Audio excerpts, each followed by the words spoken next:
Cake! Why, hello everybody, welcome. My name is Rubydung. Today, if you are not aware, a new patches just came out for Minecraft. I'm thinking it's actually pretty cool. It adds some pretty nice stuff. One that I am really hyped about, but let me go through and kind of show you what was added actually. Ow, that hurt. So if I as you saw just there, they added a new food item in the game called cake. So a little hype for that. It looks pretty cool. Next thing they also added, I need to go over and grab some wood. I already got wood. I also need redstone then. A single piece of redstone. And then I think it was 2 logs, make a chest, put a redstone in it. Yes, you get this.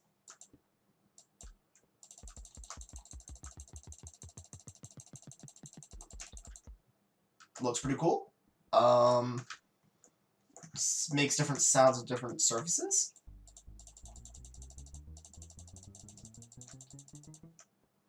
Alright. And I believe it is also triggered by a redstone signal, so... yeah, that's how you do it.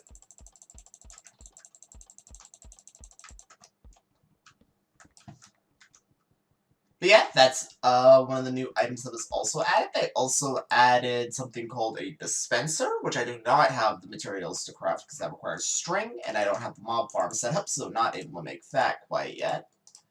You over there, and you there. Another thing they also made, you can now craft sandstone. So that's pretty cool. Probably not gonna do too much use for that. It looks pretty cool, maybe as like a flooring material, but other than that, probably not gonna be using that too much. I just prefer the look of these slabs. But the one I am most hyped for, let's see, let me grab these over here. Boom. And you might be curious, what does this turn into? It turns into charcoal. And you might be sitting here as a charcoal. That looks a lot like coal. Well, that's because it functionally is. I now have an infinite source of coal. Oh my gosh, did this wood farm just pay off so much. I've been struggling for the last 3 episodes on how I haven't been able to get any of this. This has just been a rare commodity. Now I am going to be working at this wood farm for no end in order to do this. So yeah, probably going to be sitting here grinding the wood farm for a hot minute just so I can get a whole bunch of this stuff and be extending the lighting grid again.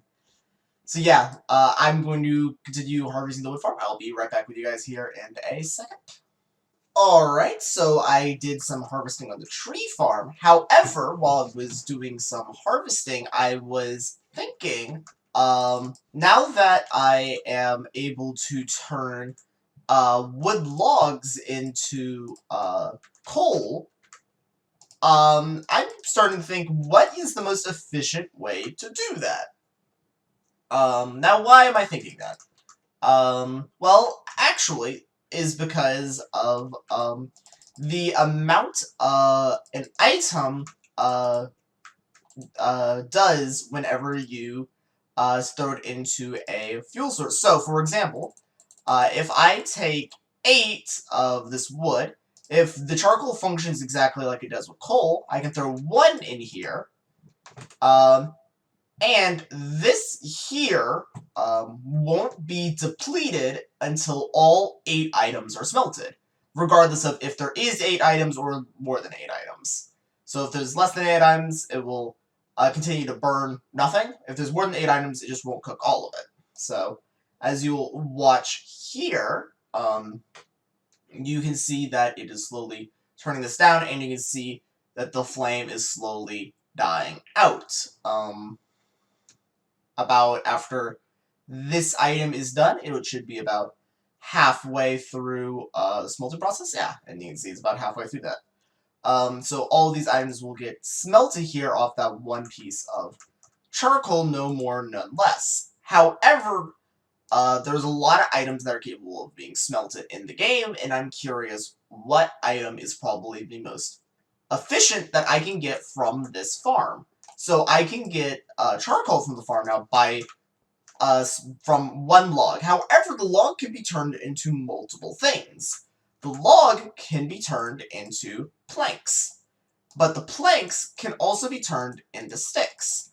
Both of these are smeltable items, so I'm curious, how much do both of these smelt? So, let me just do this. Okay, so it's one item, it's one piece of wood. And it looks like it is going to smelt 1.5, but we'll see. And if I take that out, then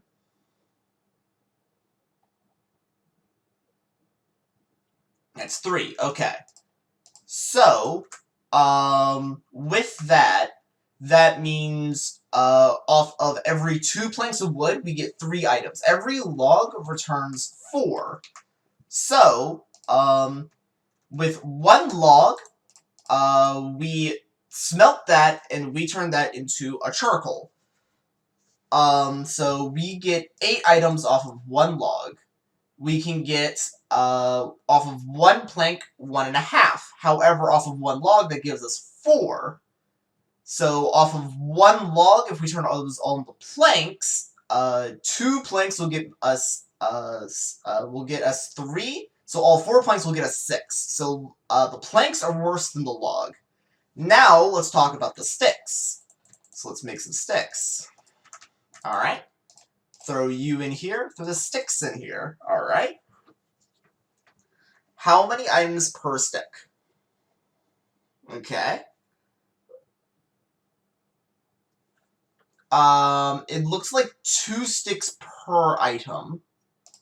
Yeah, let's take that out and see if that is indeed correct.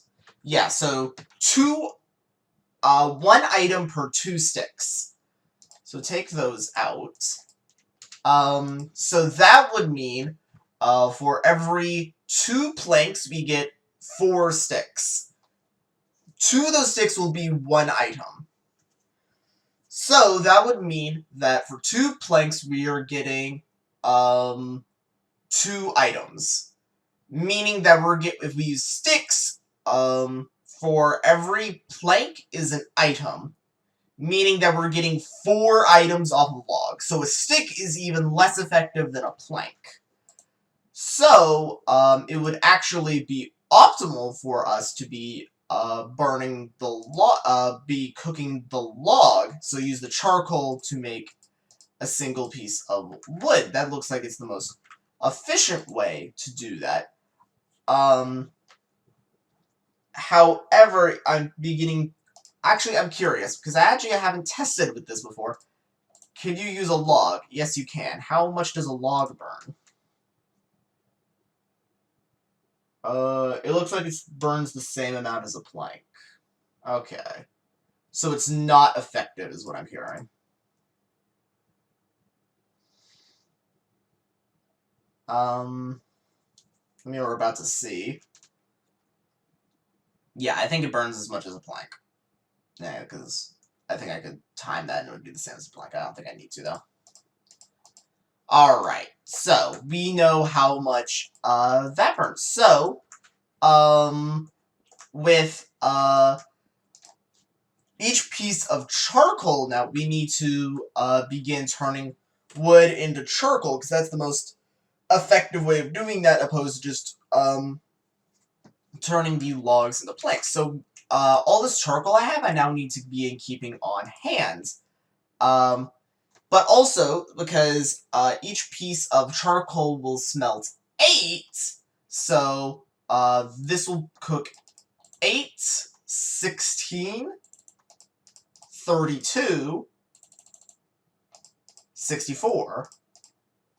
That should give me a stack of charcoal, and will use all of my items effectively. So here, this will give me 1 stack of charcoal, and also with this, it will give me a torch.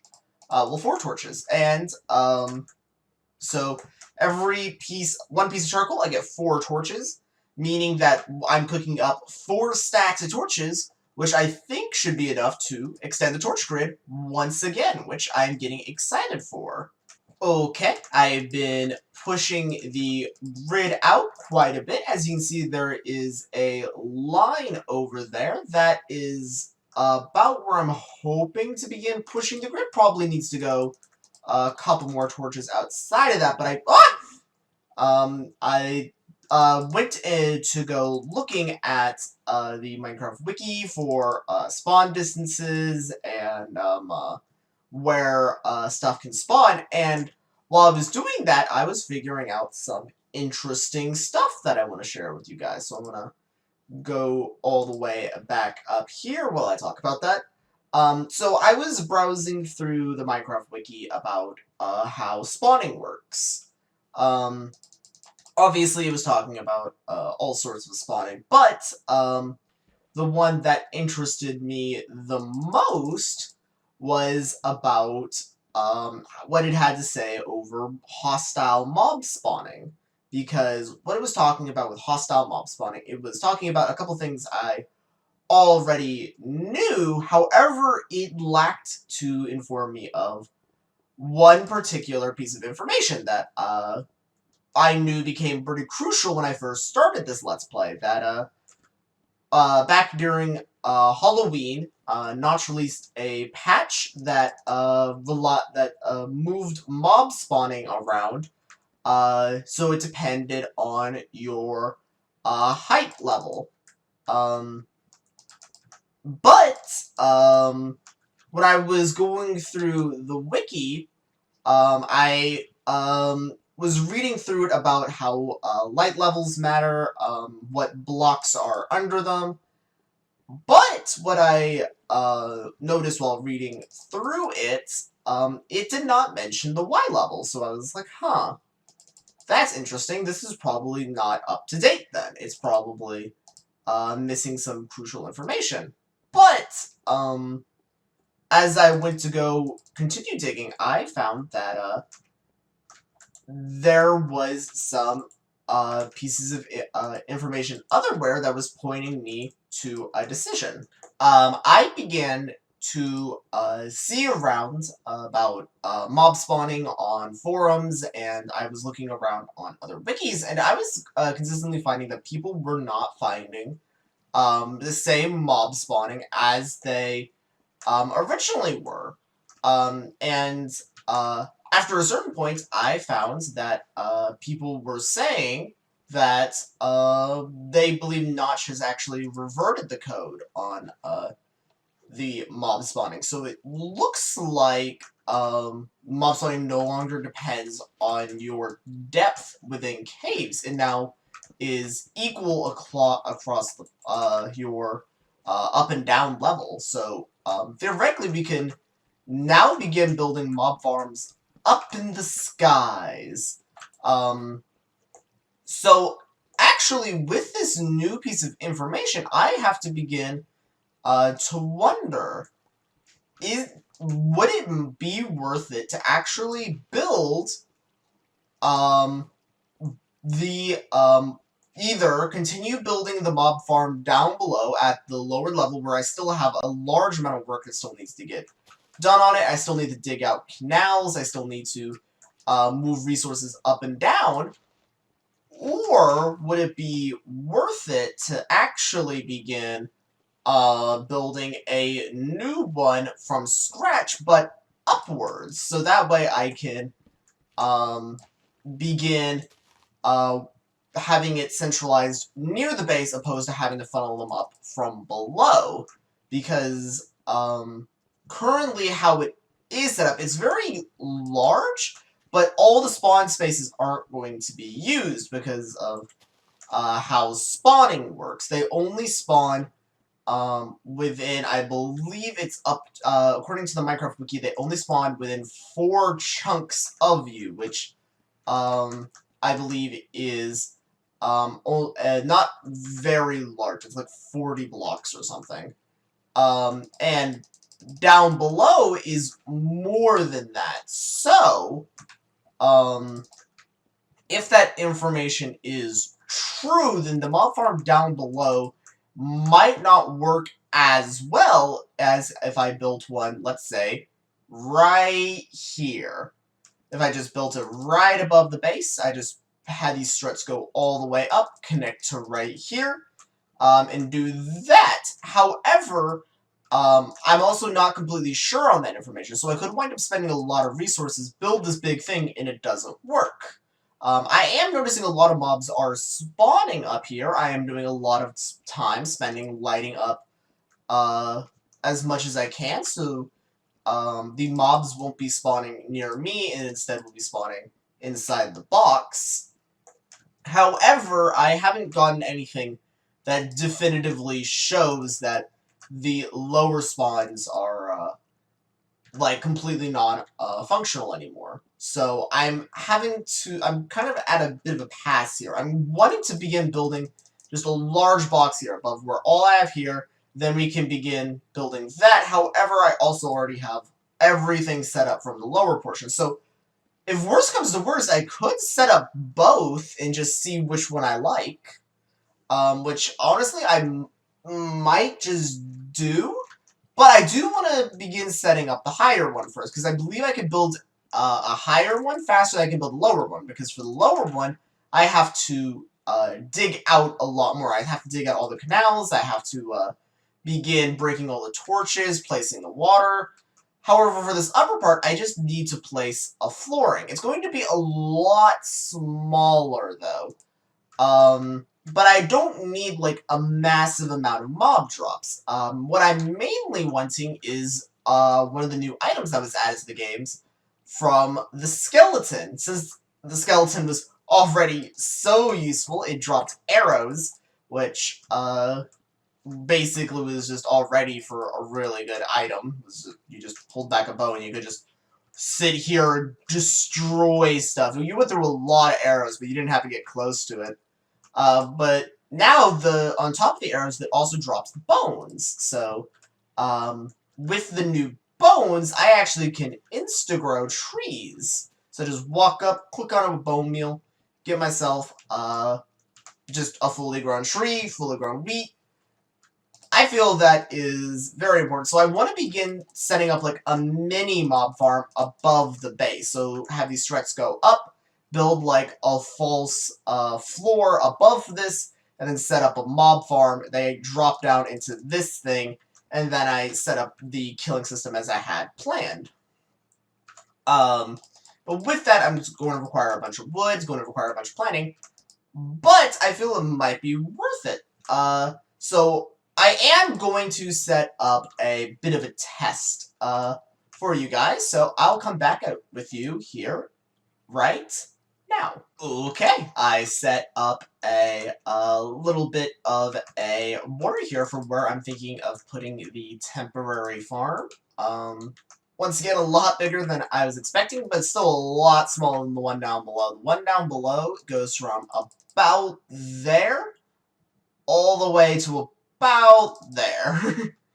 So, yeah, it is probably about 4 times larger than this little thing. So probably want to begin setting that up, but I want to test with it first off. So I'm going to make one up here. Then I'll be building the one down there. Just because of how large of an area it is, I want to just see how much time it would be taking to set something up like that. But, yeah, so, set this up, obviously. And you also get a really good view up here. You get to see how much work I've done on the torch grid. You don't even get to see the extent of it. You only really... well, I guess you get most of it. But yeah, look at that. It looks so nice. Ooh, man, put so much work into this torch grid. And you're finally getting to see just how much. And yeah, I obviously still have a lot more to do. Like, when I'm standing here, I don't want to see anything that's dark. I want it all to be lit, especially for this.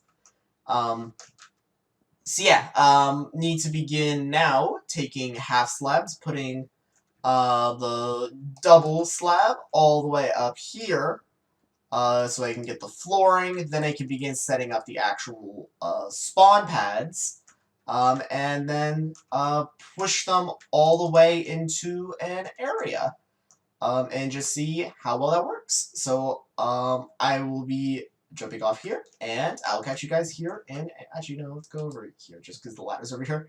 I will be catching you guys here in a second.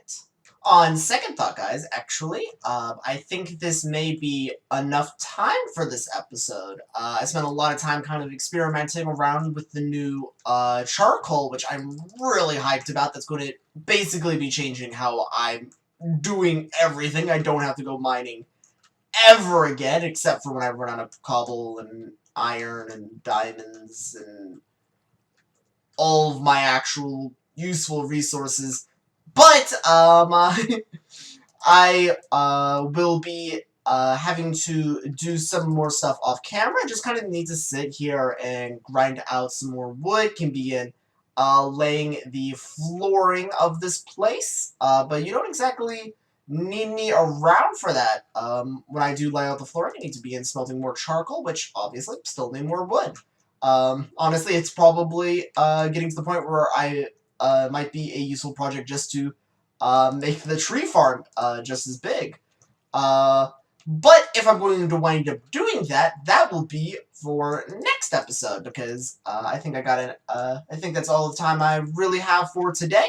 So I'll be seeing you there. We'll either be filling in part of the mob farm, getting that into the beginning parts of working, or I will begin extending the tree farm, because I need so much wood, or I might just build another farm entirely. There might just be a wheat farm that happens at some point. But I think these two projects are a lot more priority. So, I'll be catching you guys here next episode. Bye!